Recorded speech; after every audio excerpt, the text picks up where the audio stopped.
Hello दोस्तों, स्वागत है आज सभी का। आज आप लोगों को मॉडल सेट 4 क्लास 10 का इंग्लिश का ग्रामर पोर्शन का सॉल्यूशन देखेंगे, है ना। और जल्द ही आप लोगों को राइटिंग पोर्शन भी अपलोड कर दिया जाएगा। तब तक के लिए आप इस चैनल में बने रहेंगे। तो चलिए क्वेश्चन देखते हैं। आपका क्वेश्चन नंबर 20 से ग्रामर पोर्शन स्टार्ट है। तो क्वेश्चन नंबर 20 दिया हुआ है, inverted comma are used in. तो इन्वर्टेड कॉमा कहाँ यूज होता है, यही पूछा है। तो आप यहाँ से समझ सकते हैं, यहाँ पर भी दिया हुआ है। देखिए 32 में जो सी है, he said I saw the movie, inverted comma में है। इसको बदलना है इन डायरेक्ट स्पीच में। ठीक है, इसका मतलब ये हुआ कि इन्वर्टेड कॉमा जो है वो क्या होता है, वो डायरेक्ट स्पीच में होता है ना। तो क्वेश्चन नंबर 20 जो आपका है, इसका जो ऑप्शन नंबर ए है डायरेक्ट स्पीच, इसका सही है। और क्वेश्चन नंबर 21 दिया हुआ है, comparative degree of June is the hottest month is. ठीक है, तो यहाँ पे जो लिखा हुआ है जून इज़ द हॉटेस्ट मंथ, इसका मतलब ये जो है वो सुपरलेटिव डिग्री में है ना। इसका पहचान ये है कि ई एस टी लगा रहता है, मतलब सुपरलेटिव डिग्री में है। इसको करना है कंपेरेटिव डिग्री में, जो कि इसका मतलब होता है कि दो चीज़ों के बीच में कंपेयर करना ही होता है कंपेरेटिव डिग्री। ठीक है, तो यहाँ पे ऑप्शन में तो नहीं दिया हुआ है ना। तो नन ऑफ दीज इसका आंसर होगा। इसका होना तो ये चाहिए था कि June is hotter then any other month. June is hotter then any other month, जो कि यहाँ पे है ही नहीं है। जून इज हॉट दिया हुआ है, यहाँ पे हॉटर अगर होता तो आंसर ये होता। तो यहाँ पे एक भी ऑप्शन मैच नहीं किया, तो आंसर क्या होगा, डी होगा, नन ऑफ दीज। चलिए आगे बढ़ते हैं। क्वेश्चन नंबर 22 दिया हुआ है, passive voice of she is washing the clothes, है ना। तो पैसिव वॉइस बनाना है। सबसे पहले अब देखिए कि ये एक्टिव जो है वो किस में है, ये प्रेजेंट कंटिन्यूअस में है। तो कुछ नहीं करना, जब इसका पैसिव बनाना होता है तो हम लोग क्या करते हैं कि जो एक्टिव का जो ऑब्जेक्ट होता है, क्लोथ क्या है, ऑब्जेक्ट है, ये बन जाता है आपका सब्जेक्ट पैसिव में। ठीक है, तो अब यहाँ पे देखिए ऑप्शन नंबर जो ए है, द क्लोथ्स हो गया आर, है ना। जब कंटिन्यूअस में कोई चीज़ होता है अगर एक्टिव में, तो पैसिव में कुछ नहीं करना, बस क्या करना है कि उसमें बीइंग लगा देना होता है। देखिए बस। और भीतरी पैसिव में तो हर जगह ही होता है। तो इसका ऑप्शन नंबर जो ए है ना, ऑप्शन नंबर इसका जो ए है, the clothes are being washed by her, इसका सही आंसर है। चलिए आगे बढ़ते हैं। क्वेश्चन नंबर 23 है ना, indirect speech of he said to me how are you, है ना। ठीक है, इनडायरेक्ट स्पीच जो है, मैं कभी अगर आपको दिया हुआ है क्वेश्चन मार्क, क्या दिया हुआ है आपको, क्वेश्चन मार्क दिया हुआ है इस टाइप से, तो इसका मतलब क्या होता है, वो आपसे क्वेश्चन कर रहा है। ठीक है, तो देखिए कौन सा होगा इसका, इसका जो आंसर होगा वो सी होगा। ही आस्क्ड, क्वेश्चन कर रहा है, इसका मतलब क्या हुआ, he asked me how I was. चलिए 24 है, change into complex sentence we saw a blue eye eyed girl. तो कॉम्प्लेक्स मतलब होता है घुमा फिरा के क्वेश्चन करना। ठीक है, तो इसका जो आंसर होगा वो ऑप्शन बी होगा, we saw a girl whose eyes were blue. Question number 25, he is a good boy in is in, कौन सा डिग्री में है ये आपको बताना है। ठीक है, तो आपको हमने क्या बताया था कि कॉम्परेटिव मतलब क्या होता है, कंपेयर करना, दो चीज़ों के बीच में कंपेयर करना। सुपरलेटिव मतलब क्या होता है, सबसे सुपर, इससे ऊपर कुछ है ही नहीं। तो यहाँ पे he is a good boy में ना कंपेयर हो रहा है ना सबसे ऊपर की बात कर रहा है। ठीक है, तो आंसर क्या होगा इसका, ऑप्शन नंबर ए पॉजिटिव इसका आंसर होगा, पॉजिटिव डिग्री में है ये। 26 दिया हुआ है, रिमूव टू, मतलब इसमें टू को रिमूव करना है। क्वेश्चन है, I too was present there. Too मतलब होता है मैं भी। देखो यहाँ पे अगर आपसे कोई पूछता है हाउ आर यू, तो आप जवाब देते हैं I am fine and you, तो वो जवाब देता है आई फाइन टू। टू मतलब क्या हुआ कि मैं भी अच्छा हूँ। तो भी का इंग्लिश क्या होता है, आल्सो। तो ऑप्शन नंबर आपको जो सी है, I was also present there, इसका सही है। क्वेश्चन नंबर 27 आपका दिया हुआ है, Raj will be writing a letter is in, कौन सा टेंस में है बताना है। आप यहाँ पर देखेंगे कि यहाँ पे विल यूज हुआ है और राइटिंग भी फोर यूज हुआ है। तो ठीक है, भी फोर कहाँ यूज होता है, कंटिन्यूअस में, और विल कहाँ यूज होता है, फ्यूचर में। तो फ्यूचर कंटिन्यूअस, ऑप्शन नंबर जो 27 का बी है, इसका सही है। क्वेश्चन नंबर 28 दिया हुआ है कि tense is use to show an action which is happening at the time of speaking, मतलब हम जब बोल रहे हैं उस टाइम अगर कुछ कोई काम हो रहा है तो वो कौन सा टेंस में आएगा। ठीक है, तो जब काम जारी होता है, तो अभी जब बोल रहे हैं उस टाइम कोई काम जारी है, चल रहा है, तो वो कंटिन्यूअस हो गया। ठीक है, काम चल रहा है। अरे जब हम बोल रहे उसी टाइम चल रहा है तो क्या हो गया, वो प्रेजेंट हो गया। तो इसका यहाँ पे 28 में क्या भराएगा, प्रेजेंट, है ना, प्रेजेंट कंट्री, है ना, न्यूस टेंस। ठीक है, चलिए क्वेश्चन नंबर 29 चलते हैं। The comparative degree of healthy is, healthy का कंपेरेटिव डिग्री क्या होगा। तो आपको मैंने पहले भी कुछ देर पहले बताया था कि कंपेरेटिव में क्या लगता है कि ई आर जुड़ता है और सुपरलेटिव में ई एस टी लगता है। ठीक है, सिंपल से पहचानने का तरीका है। तो 29 का जो हेल्दी का कंपेरेटिव होगा वो होगा HEALTHIER। ठीक है, चलिए अब क्वेश्चन नंबर 30 है, fill in the blanks with the suitable modals given in brackets. Modals है, पहले मॉडल समझते हैं क्या होता है। ठीक है, कैन मतलब होता है कि अगर 100% क्षमता है कुछ करने का तो कैन बोलते हैं। मस्ट आपका हो गया कि कोई काम आपको अवश्य करना है, वो मस्ट हो गया। कुड क्या है, जो कैन का ही पास्ट है, अगर पास्ट में कुछ करने का क्षमता था आप में तो कुड लगाएंगे। अब मे मतलब क्या हो गया, आशीर्वाद देना हो गया, है ना।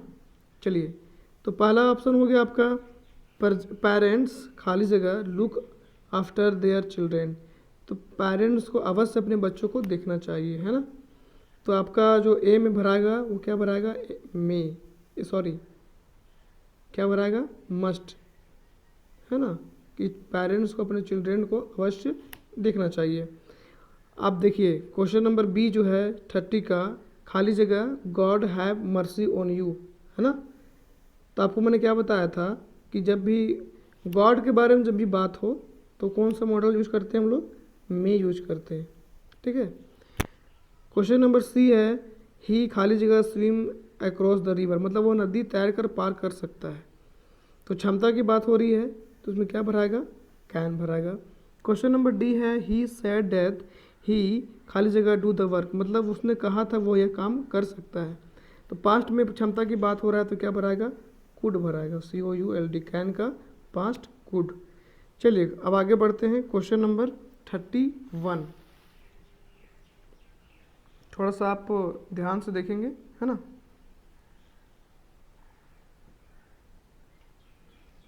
तो 31 में आप देखें फिल इन द ब्लैंक्स है ना, जो वर्ब दिया हुआ है उसका सही रूप इसमें लिखना है।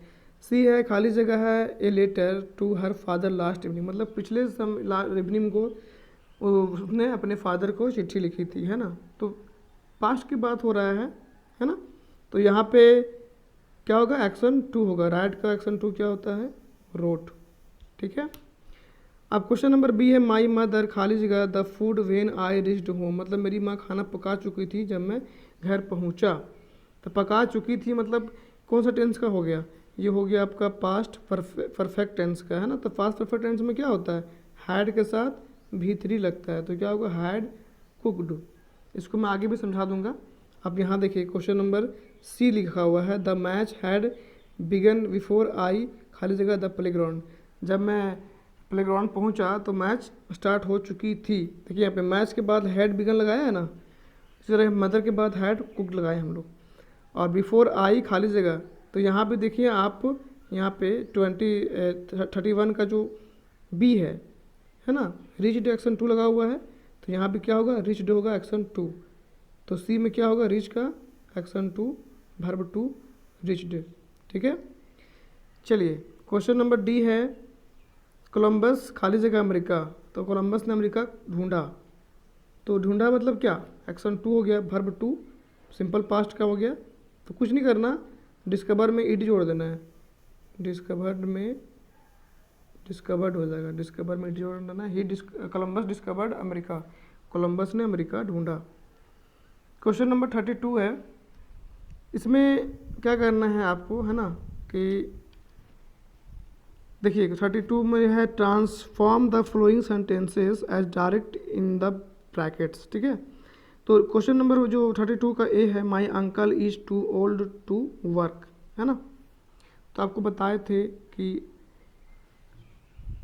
टू ओल्ड, है ना, टू जो लिखा हुआ है इसको रिमूव करना है। तो इसका आंसर क्या होगा, मैं यहाँ पर लिख देता हूँ, यहाँ पे होगा माई uncle is so old that he can not work. ठीक है दोस्तों, चलिए अब आगे बढ़ते हैं। क्वेश्चन नंबर जो दिया हुआ है B, can there the be a smoke without fire. देखिए असर्टिव सेंटेंस मतलब क्या होता है कि जिसमें ना नोट हो ना क्वेश्चन हो, कुछ नहीं हो। ठीक है, देखिए इसको कैसे बनाते हैं। तो इसका होगा there can be a smoke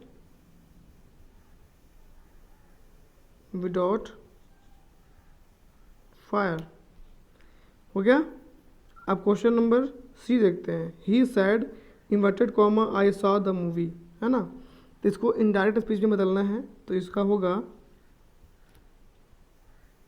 he said that he had seen the movie. ठीक है छात्रों।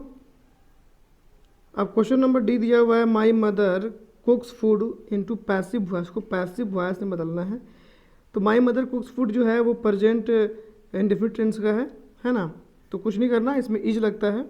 तो जो पैसिव वॉइस में जो होता है, जो एक्टिव का जो ऑब्जेक्ट होता है वो पैसिव में क्या होता है, सब्जेक्ट होता है। तो ऑब्जेक्ट कौन है, फूड। तो यहाँ पे होगा फूड, फूड है तो क्या होगा, इज होगा, है ना। और एक्शन 3 वर्ब 3 तो होता ही है पैसिव में, food is cooked by my mother. तो यहाँ पे आप देखेंगे कि जो एक्टिव में सब्जेक्ट होता है वो पैसिव में क्या होता है, ऑब्जेक्ट होता है। जो एक्टिव में ऑब्जेक्ट होता है वो पैसिव में क्या होता है, सब्जेक्ट होता है। ठीक है, चलिए क्वेश्चन नंबर 33 दिखा हुआ है change the following nouns into adjective. मतलब जो नाउन्स है उसको एडजेक्टिव में बदलना है। तो ब्यूटी, तो ब्यूटी में जो ब्यूटी जो नाउन है उसको एडजेक्टिव क्या होगा। तो देखिए ब्यूटीफुल होगा, क्या होगा, ब्यूटीफुल होगा। और हेल्दी, हेल्थ लिखा हुआ है ऑप्शन बी में, तो हेल्थ का क्या होगा, हेल्थ का होगा हेल्दी। ठीक है दोस्तों, तो अगर आप चाहते हैं कि मैं राइटिंग सेक्शन का भी आंसर क्वेश्चन बनाऊं, सॉल्यूशन दूं आप लोगों को, तो कृपया करके आप कम से कम 50 लाइक तक पहुंचा दें। और लाइक ज़रूर करें दोस्तों, इससे मोटिवेशन मिलता है। तो ठीक है दोस्तों, धन्यवाद।